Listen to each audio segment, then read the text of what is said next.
오늘 우리가 살고 있는 이 시대가 기다리고 있는 그런 지도자가 있다면 저는 한마디로 백성을 감동시키는 지도자라고 말하고 싶습니다. 과거에 인도의 간디 같은 분이 그런 지도자가 아니었나 싶습니다.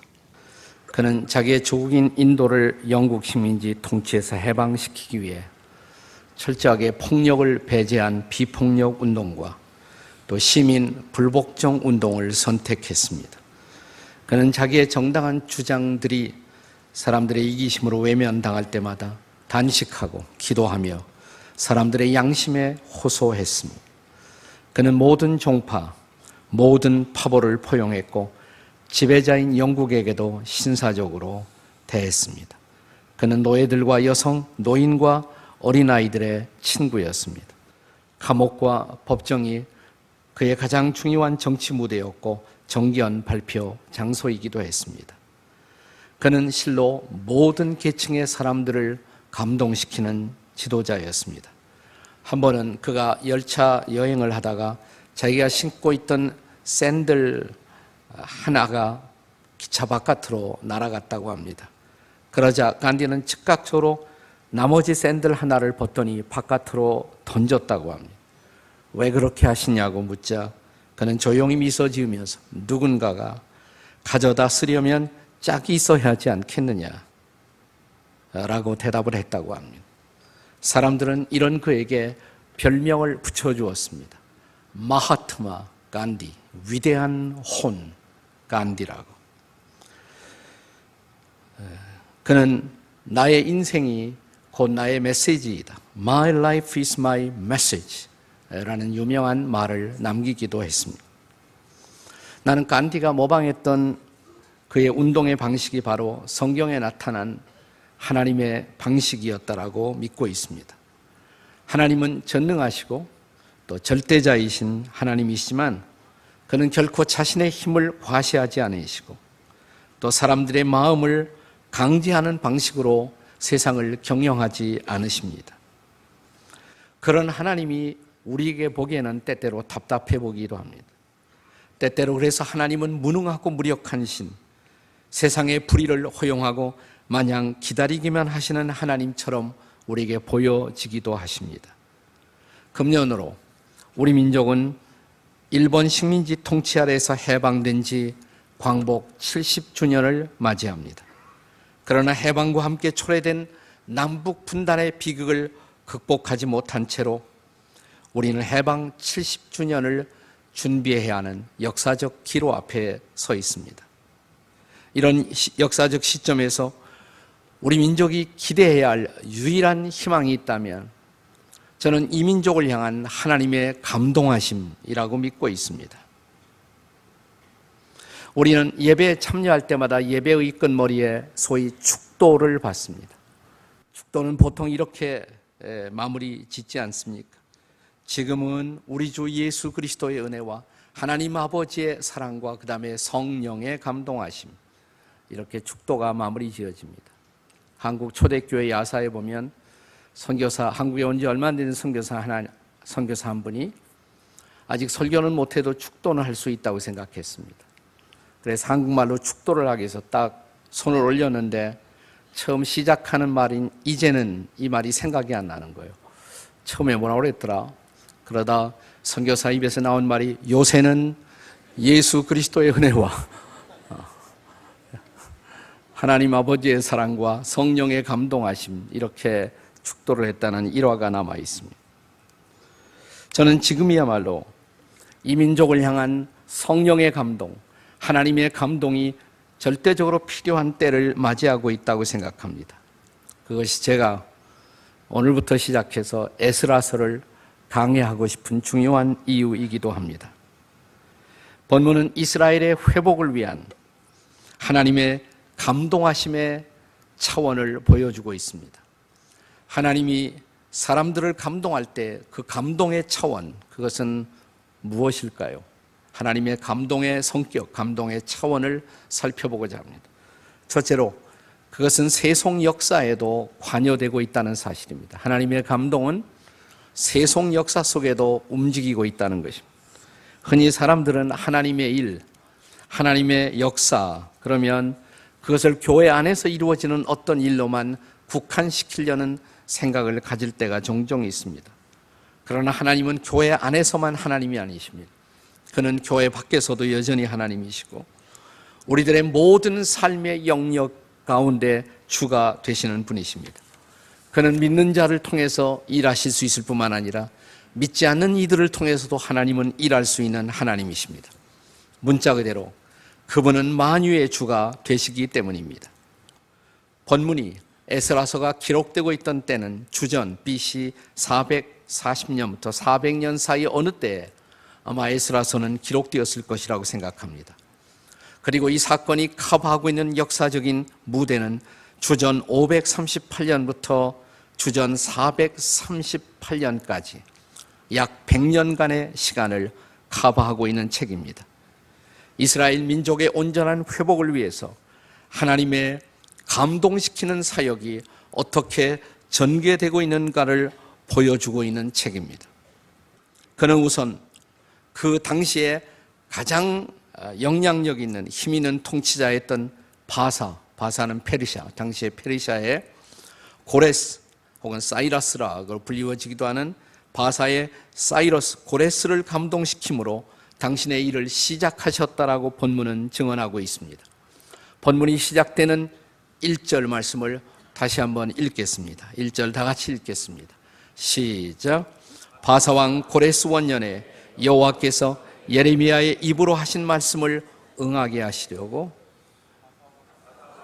고레스의 마음을 감동시키심에 그가 온 나라에 공포도 하고 조소도 내려 이르되. 네, 여기 보면 하나님께서 바사왕 고레스의 마음을 감동시키심에 라는 말씀이 기록되고 있습니다.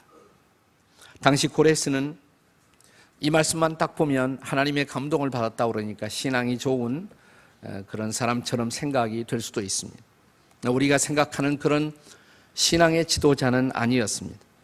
역사는 그가 자신의 성공을 위해서는 어떤 신이든 찬양할 마음이 있었고 자신의 제국의 평화를 위해서라면 어떤 신의 축복도 구할 준비가 되어 있었던 그런 다원주의적 종교인의 성향을 가지고 있었던 왕이라고 전해주고 있습니다. 그는 그가 정복하는 정복지의 모든 신들을 인정했고 또 각 민족의 신앙을 존중하는 방식으로 제국의 질서를 유지하고자 했던 왕이었습니다. 그는 결코 우리처럼 유일신을 신봉하는 그런 신앙의 사람은 아니었습니다. 그럼에도 불구하고 하나님은 그런 왕도 쓰셔서 당신의 섭리를 이루고자 하신 것입니다. 우선 하나님은 그를 감동시켜서 그의 마음을 움직였다 이 말이에요. 하나님이 이 고레스라는 왕의 마음을 움직이셔서 자기 백성 이스라엘의 70년 포로 생활에서 자유를 허락하십니다. 그것은 예레미야 선지자의 예언을 이루고자 함이기도 했습니다. 예레미야 29장 10절에 보면 거기 자기 민족을 향한 예레미야의 눈물의 예언이 기록되고 있습니다. 다 같이 읽겠습니다. 시작. 여호와께서 이같이 말씀하시느니라.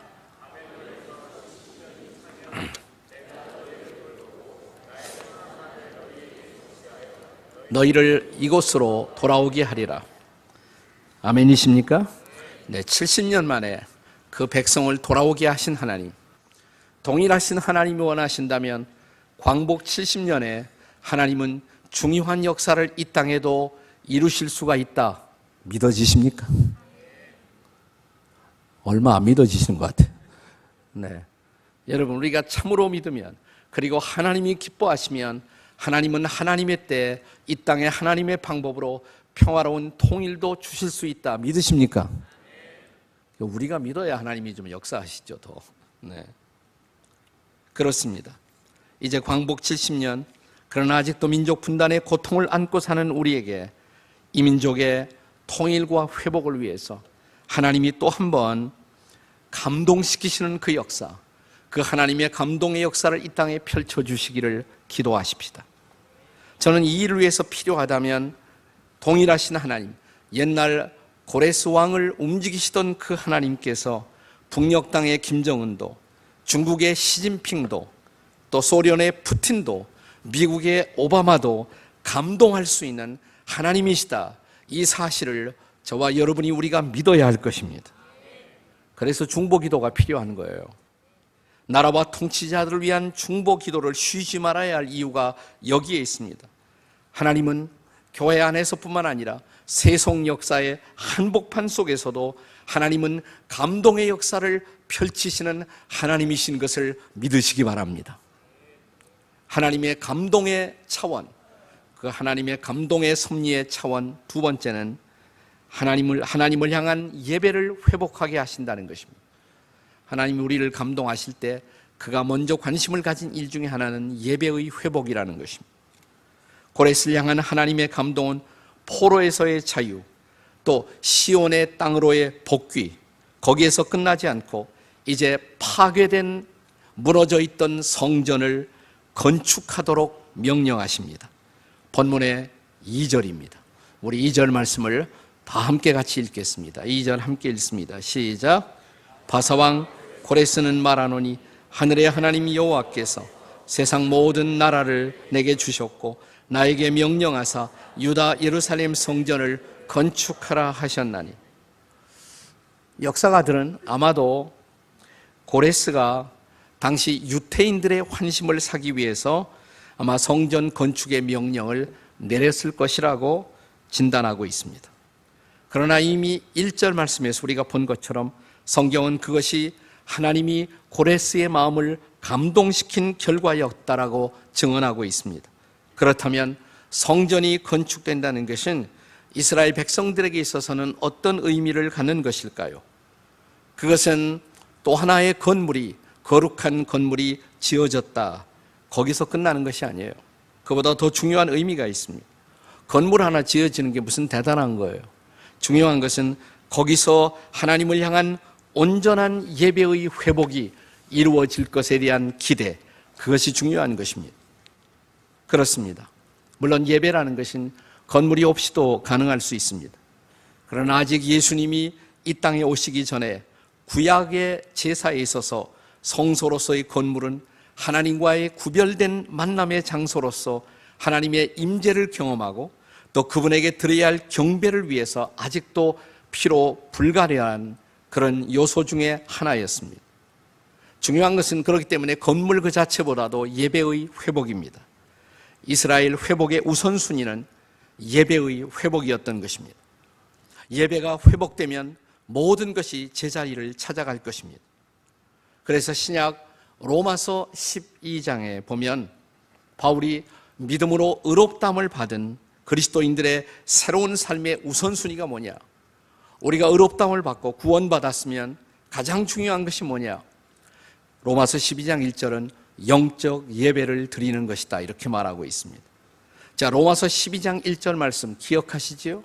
다 같이 시작. 그러므로 형제들아, 내가 하나님의 모든 자비하심으로 너희를 권하노니 너희 몸을 하나님이 기뻐하시는 거룩한 산 제물로 드리라.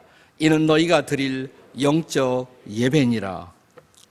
구약의 제사이든지 신약의 예배이든지 그 핵심이 뭘까요? 핵심은 자신을 하나님께 드리는 거예요. 우리 자신을 온전히 제물로 드리는 것입니다. 우리가 하나님께 드려질 때 하나님이 우리를 사용하실 수가 있는 것입니다. 우리를 축복하고 우리를 쓰실 수가 있는 것입니다. 그때부터 우리의 온전한 삶, 하나님이 기뻐하시는 삶이 이루어져 가는 것입니다. 우리가 주께 온전히 드려지지 않았을 때 어떻게 주께서 우리를 쓰실 수가 있겠습니까?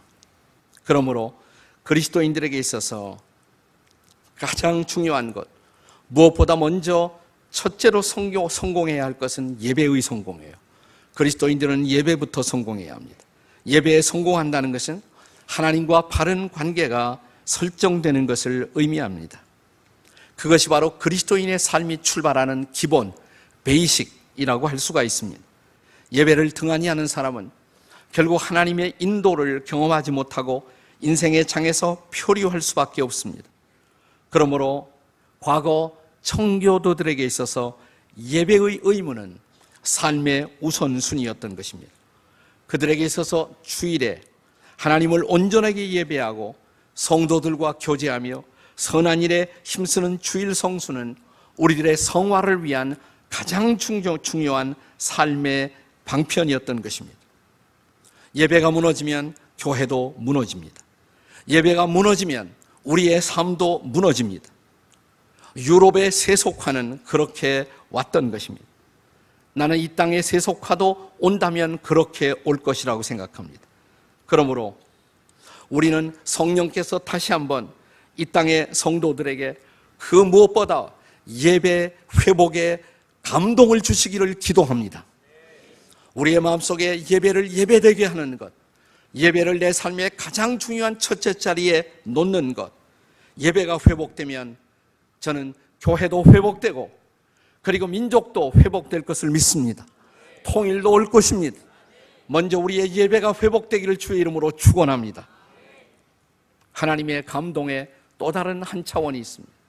하나님이 감동할 때 그는 교회 밖 세상 한복판 속에서도 일하시고 무엇보다 그는 예배 회복을 위해서 일하시고 세 번째로 하나님의 감동은 하나님의 사람들을 이제 헌신하게 하십니다. 고레스를 향한 하나님의 감동은 이스라엘 백성들이 시온회로 복귀할 것과 성전 건축을 명하시는 데서 또한 끝나지 않았습니다. 더 나아가 성전을 건축하는 이 일에 대해서 하나님의 백성들이 헌신하도록 그들의 마음을 움직이십니다. 여기 불신자인 고레스가 하나님의 백성들에게 헌신을 요구하고 있다는 아이러니한 사실을 한번 생각해 보십시오. 마치 이런 얘기입니다. 불신자가 신자에게 제발 예수 잘 믿으라고, 제발 신앙생활 잘하라고 불신자가 신자들에게 촉구하는 모습을 한번 연상해 보십시오. 이것이 하나님의 저는 유머라고 생각해요. 본문의 3절 말씀을 읽겠습니다. 3절 말씀을 다 같이 읽겠습니다. 시작. 이스라엘의 하나님은 참신이라. 너희 중에 그의 백성된 자는 다 유다 예루살렘으로 올라가서 이스라엘 하나님 여호와의 성전을 건축하라. 그는 예루살렘에 계신 하나님이시라. 고레스는 이제 포로되었던 그 자리에서 자유함을 얻은 이스라엘 백성들에게 유다 예루살렘으로 올라가 성전을 건축하라고 명령하고 있습니다. 원한다면 고레스는 자기 힘으로 여호와의 성전을 건축하도록 도울 수도 있었을 것입니다. 그러나 여호와의 백성된 이스라엘 백성들이 이 일을 감당해야 한다라고 그는 말하고 있습니다. 하나님의 일은 언제나 하나님의 백성들의 자발적인 기쁨과 헌신을 통해서 이루어져야 한다는 것, 이것이 바로 성경적 봉사의 원리인 것입니다. 하나님의 영은 불신자 고레스를 감동시키면서도 이 원칙을 지키고자 하신 것입니다. 다시 본문의 4절 말씀을 보십시오. 4절 다 같이 읽겠습니다. 시작. 남아있는 백성이 어느 곳에 머물러 살든지 그곳 사람들이 마땅히 은과 금과 그 밖에 물건과 짐승으로 도와주고 그 외에도 예루살렘 세울 성전을 위하여 기쁘게 드릴지니라. 여기 중요한 말씀은 기쁘게 드릴지니라는 명이십니다. 기쁘게 드리는 헌신, 이 헌신을 하나님은 기대하시고 이런 헌신을 하나님은 또한 기쁘게 받으신다는 것입니다. 이것은 신약 성경에 와도 변하지 않는 그런 성도들의 헌신의 원리 혹은 헌금의 원리로 가르쳐지고 있습니다. 고린도후서 9장 7절의 말씀을 보실까요? 같이 읽겠습니다. 시작. 각각 그 마음에 정한 대로 할 것이요 인색함으로나 억지로 하지 말지니 하나님은 즐겨내는 자를 사랑하시는지. 억지로 해서는 안 된다고. 하나님은 즐겨내는 자를 사랑하신다고. 우리 교회가 창립 초기부터 우리는 주일 헌금을 이렇게 돌리지 않고 연보대를 돌리지 않고 공헌함에 드리고 들어오게 한 것도 같은 원리 때문입니다. 아무래도 헌금 바구니가 돌아가다 보면 옆에 있는 사람, 다른 사람의 시선을 의식해서 억지로 지갑을 열어 억지로 드릴 가능성이 충분히 있지 않습니까? 하나님이 그런 헌금을 기뻐 받으실까요? 그래서 스스로 자원해서 기쁨으로 드리고 오도록 헌금함 제도를 우리 교회는 처음부터 선택한 것입니다. 그런데 이런 또 헌금 방식을 잘못 남용해서 아예 헌금에 무관심하거나 헌금하지 않는 습관을 갖게 된다면 그것 또한 매우 불행한 일이 아닐 수가 없습니다. 흥미로운 것은 성경에 나타난, 복음서에 나타난 한 가난한 과부가 2렙돈을 드리는 장면을 성경이 기술하는 방식을 주목해서 한번 읽어보십시오. 마가복음 12장 41절입니다. 같이 읽겠습니다. 시작. 예수께서 헌금함을 대하여 앉으사 무리가 어떻게 헌금함에 돈 넣는가를 보실세. 어느 날 예수님은 예루살렘 성전에서 사람들이 헌금함에, 옛날 예루살렘도 그렇게 되어 있었단 말이죠. 바깥에 헌금함이 있었고 들어와서 제사를 드리고 예배를 드리는 방식으로. 근데 어느 날 예수님은 유심히 헌금함에다 헌금을 넣는 사람들을 주목하고 보고 계셨다는 것입니다. 옛날 그렇게 하신 주님이 지금 그렇게 할 가능성이 없을까요? 오늘도 누가 헌금을 어떤 마음으로 내나 주목 안 하셨을까요? 오늘도 우리 중에 어떤 사람이 헌금함을 슬쩍 피해서 들어오는 것을 보지 않으셨을까요? 그리고 마침내 예수님은 한 가난한 과부가 2개의 렙돈, 아무것도 아닌 가치이지만 그러나 그녀에게 있어서 소중한 그것을 바치는 모습을 소중하게 보시고 주목하셨다라고 성경은 기록하는 것입니다. 여기 헌금자의 마음, 진정한 헌신을 주님은 주목하고 계시다는 것입니다. 마가복음 9장에서 이 가난한 여인이 드렸던 2개의 렙돈은 수치상으로는 돈이라고도 할 수 없는 아주 작은 것이었습니다. 2렙돈이 무려 300개가 모아지면 한 데나리온이 됩니다. 한 데나리온. 한 데나리온은 그 당시에 일꾼이 받는 하루 품삯이세요. 그러니까 2개의 렙돈이라는 것은 돈도 아니에요. 이것은 거의 돈처럼 그 당시에 거의 쓰여지지 않는 돈이 바로 렙돈이었습니다. 그리고 이 렙돈이라는 그 당시의 화폐 가치, 화폐는 사실은 로마 시대에 만들어진 것이 아니라 옛날 마카비 왕조 시대부터 쓰여지는 것인데 대부분의 로마 화폐는 뒤에 로마 황제의 초상화가 있습니다. 로마 황제의. 근데 렙돈 뒤에는 뭐가 있느냐? 하나는 보면 배의 키가 있죠. 배의 키. 네. 배를 움직이는 키. 또 하나는 수레바퀴 같은 거. 이것은 둘 다 방향을 보여주고 있는 것입니다.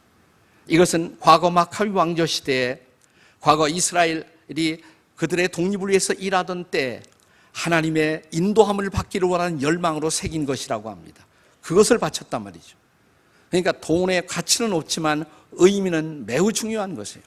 그래서 어떤 성경학자는 렙돈을 드린 이 과부의 마음을 가리켜서 그것은 이스라엘의 진정한 회복, 하나님의 통치의 영광이 회복되기를 소원하는 그 마음이 담겨진 헌신이었다라고 기록하고 있습니다. 중요한 것은 이것입니다. 오늘 우리가 드리는 우리의 헌물에 우리의 기도, 우리의 애정, 우리의 헌신이 들어있느냐가 문제인 것입니다. 바울 사도는 옛날 마케도니아 교회 성도들의 연보 정신을 칭찬하면서 이런 기록을 남깁니다. 고린도 후서 8장 5절입니다. 같이 한번 읽어보겠습니다. 시작. 우리가 바라던 것뿐만 아니라 그들이 먼저 자신을 주께 드리고 또 하나님의 뜻을 따라 우리에게 주었다라. 여기서 강조한 단어는 뭐냐? 먼저 자신을 드리고, 먼저 자신을 드리고, 자신을 주께 드리고. 이게 가장 중요한 헌금 정신이에요. 우리는 돈을 드리는 것이 아니에요. 우리 자신을 드리는 것입니다. 우리 자신을 주님 앞에 바치는 헌신을 고백하고 있는 것입니다. 그렇습니다. 성령은 지금도 우리가 우리 자신을 기쁨으로 주 앞에 드리도록 우리를 감동하고 계신 것입니다. 오래전 영국 교회에서 아프리카 선교를 위한 헌금을 하고 있었을 때 헌금 박스가, 좀 큰 헌금 박스가, 특별 헌금 박스가 돌아가고 있었다고 그러는. 근데 한 어린 소년이, 거의 아기와 같은 소년이 갑자기 헌금 박스 위로 올라갔다고 그럽니다. 놀래갖고 야 너 뭐하고 있는 거니? 그랬더니 이 어린 소년이 대답하기, 나를 바치려고요. 나를 바치려고요. 이 소년이 바로 유명한 리빙스톤이었습니다.